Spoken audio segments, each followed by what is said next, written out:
What if Canva just did to Adobe what Netflix did to Blockbuster? In the $200 billion creative market, Canva didn't outspend Adobe, it outsmarted it, proving that the right strategy can break any monopoly. And what's crazy is the way it all happened. Adobe's own power became Canva's secret weapon. Canva knew exactly what they were doing. It used Adobe's scale, pricing, and status against it, the classic Judo strategy.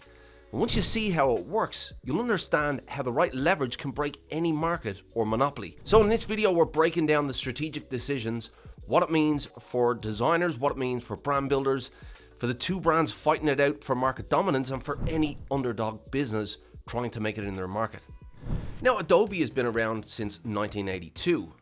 And in 92, Photoshop 3 launched with layers, and it changed the design game. For 30 years, Adobe defined what it meant to be a pro designer. The tool became a badge of pedigree, and its prices were the entry fee to the club. Designers built identities around the entire ecosystem, not because it was easy, it wasn't easy, it was because it felt safe. In 2013, Adobe switched to monthly subscriptions, and that turned ownership into rent. The tools that were once owned now sat behind monthly fees they couldn't escape. And it was the first sign that Adobe's power was shifting from empowering creativity to controlling it. And that was the moment they began contradicting their own values of creativity and freedom. And that was the moment trust began to split. Now, on the other side of the world in Australia, a young designer called Melanie Perkins was fighting the same problem. She taught design to students who wanted to create, but they couldn't afford the software or all of the hours it took to learn it. The gap was obvious. Design was a closed club with an entry fee. So she started to build her own tools online. Now, her first tool was just some yearbook layouts, but that idea grew into a platform for everyone who wanted to design. She called that platform Canva. In the same year that Adobe went to subscription, Canva launched with a simple promise: design should be for everyone. Melanie said our whole thing at Canva is to enable people to take their idea and turn it into a design and have no friction between those 2 points. Now listen, no one back then could ever have imagined that this little platform would one day take on the industry giant. But here's the thing, one platform was being built on access and the other on control. No one knew it at the time, but that's where the competition started. 10 years later, Canva was growing strong and Adobe's cracks were really starting to show. Now in 2016, another software called Figma was quietly taking the web design market piece by piece. Adobe made a move to buy them out for $20 billion, but the EU and the DOJ shut it down, saying that it would harm future competition. But everyone knew, even Adobe knew, it wasn't defending innovation at all. It was protecting its slipping control. The decision exposed how vulnerable Adobe's position had become. When a leader pays billions to buy the future, it's because they're losing the present. They used to be the symbol of innovation, but their brand image was becoming stale. So what happens when control itself becomes the weakness? Well, the truth is, loyal Adobe users began to feel cheated and trapped, like someone stuck in a controlling relationship. Prices kept rising and they didn't seem to care much for the customers. The tools they'd paid thousands for were now sat behind a monthly fee that they couldn't escape. And trust me, I know, because I was one of those designers and I remember that feeling. It was like buying a car in cash and then being told that you had to start paying rent to drive it. Now, Creative Cloud cost about $50 a month in 2013 for a single user. And by 2025, that same access had climbed to $70 a month, bundled as Creative Cloud Pro. For freelancers, that's over $800 a year before taxes, just to stay compatible. And what started as a way to simplify updates slowly became a revenue machine. Now, I know plenty of Adobe affiliates and they were cleaning up with 5- and 6-figure commissions. Adobe had money to burn because the market was locked in. When the DOJ stepped in, accusing Adobe of hiding cancellation fees and making it hard to leave, the message was clear. Even the regulators thought that the company had gone too far. And then stepped in Canva. Not as a pro tool, but as a way for non-designers to design. Now, at first, as a designer, it felt like an insult to everything we'd learned. I remember looking down on it, guarding my Adobe badge like proof that I'd earned the right to create and they hadn't. Designers everywhere said the same thing: it's for part-timers. And in the beginning, it was. But that's exactly how it spread, because access always scales faster than prestige. And just as that shift gathered pace, Canva arrived with a counter story. No rent, no gatekeeping, just freedom to create. Adobe's prices have continued to rise, the market's patience hasn't. The revolution started quietly, one user at a time. So over the years, every designer asked the same thing. If not Adobe, then what?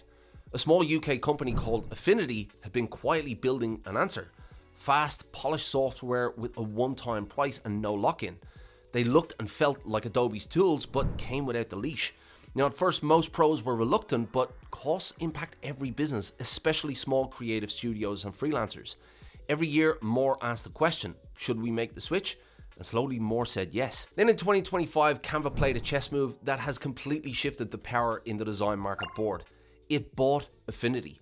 Not in the same way Adobe tried to acquire Figma. They didn't buy it to control it, but to set it free. Smack bang in the middle of Adobe Max, Adobe's yearly flagship event full of PR and loyal fans, while Adobe was on stage promoting new upgrades, the announcement came. Affinity was now free and would be forever. You can only imagine the faces on the execs when that news broke. A decade of control undone in a single press release in the middle of their party. There's disruption and then there's humiliation, and that was Canva's Judo Strategy. They didn't fight against Adobe's power, they redirected it. They countered exclusivity with inclusivity, closed doors with open doors. They made it easier, not harder, and they rewarded loyalty instead of charging for it. In chess, you'd call this an inflection point, one move that changes the direction of the whole game, and Canva could not have timed it any better. So let's take a closer look at the Judo Strategy. Now, the Judo Strategy is when a smaller player uses a bigger player's weight to move faster. Now, you don't push back here, you step aside and let their own force work for you. It's about leverage and timing, not muscle. Canva didn't outspend Adobe. It watched how Adobe moved the scale, the pricing, the industry standard, the status, and then it turned that into its leverage. Here's how the strategy works and how you can use it too. Number one, you spot the force. So every big brand leans on something. So reputation, reach, habit, structure, that's their weight. Canva saw that Adobe's pro-only image and their complex software made them respected but also controlling. The first move is to find where the leader's pride is, and that becomes your opportunity. Number two, shift the frame. Force only hurts if you stand in the way of it.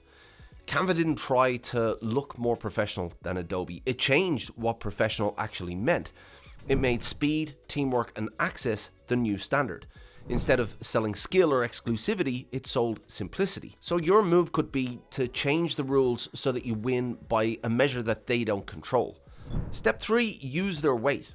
The market already knows what the giant does, so use that expectation, or point to that expectation as the enemy. Canva said design should be free and files should be open, and that contrast made people pay attention. So your move could be to take what frustrates your customers and turn that into the enemy and turn it into your promise as well. Step number four, keep the advantage.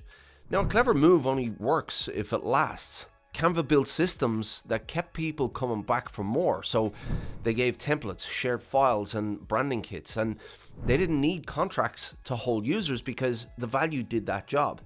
So you could look to build something that rewards repeat customers. Now look, in a nutshell, that is the Judo Strategy. You find the weight, you shift the frame, you use it as leverage, you flip it into your story, and then you keep the advantage. It's not about being smaller, it's about being quicker, smarter, and more strategic. So when the software doesn't guard the status, where does the pro designer live? So suddenly the question wasn't, is Affinity good enough? It was, can you afford not to use it? It wasn't the underdog anymore, it was a powerhouse, and the smart strategy gave them respect and status in the market.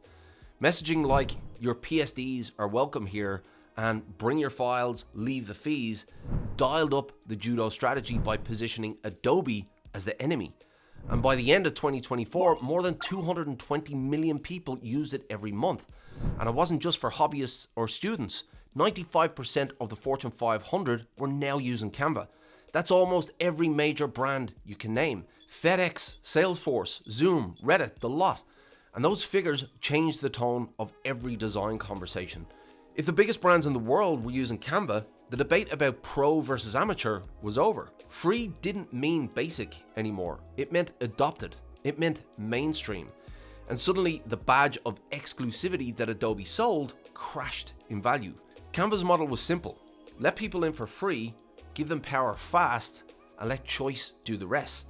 And that open door kept users coming back, because once creativity is easy, you don't give it up. And the growth then followed. By 2025, Canva's yearly revenue had passed, wait for it, $3 billion, all built on access, not lock-in. Even Adobe's most loyal users began to blend platforms, Canva for speed, Adobe for polish. And that's when you know a monopoly has cracked. When its own loyalists start mixing tools by choice. And by making creativity open, Canva pulled the ground from under their old hierarchy. And it proved that real power isn't keeping control, it's giving people access to create. So if access wins, what does that make the new Pro? Well, maybe Pro isn't about ownership anymore. Maybe it's about clarity, knowing what matters, what doesn't, and who gets to join in. The balance has flipped here. For years, control meant power, and whoever owned the identity badge owned the market. And now it's the other way around. The brands that share control grow faster than the ones that guard it. Canva showed that giving people access doesn't lower standards at all. It helps to raise them. Designers now hand editable files to clients instead of flat images. Brands can tweak their own assets in minutes. Now, of course, brand guardians are needed here, but it does save time and it does build trust. And that kind of inclusivity here turns a single handover into an ongoing relationship. It's also the smartest kind of business model. Each file shared becomes a reason for clients to stay by choice and not to shop around. Control might win a project, but access wins the partnership. And that's the new rule here in the creative market.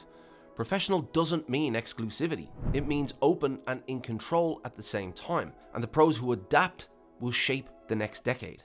Now, if you're building brands, then you need more than ideas. You need an operating system for strategy. And that's why I created the Brand OS Blueprint. It's free, the link is in the description, make sure you grab it. Until next time, keep thinking, keep building, and I'll see you in the next video.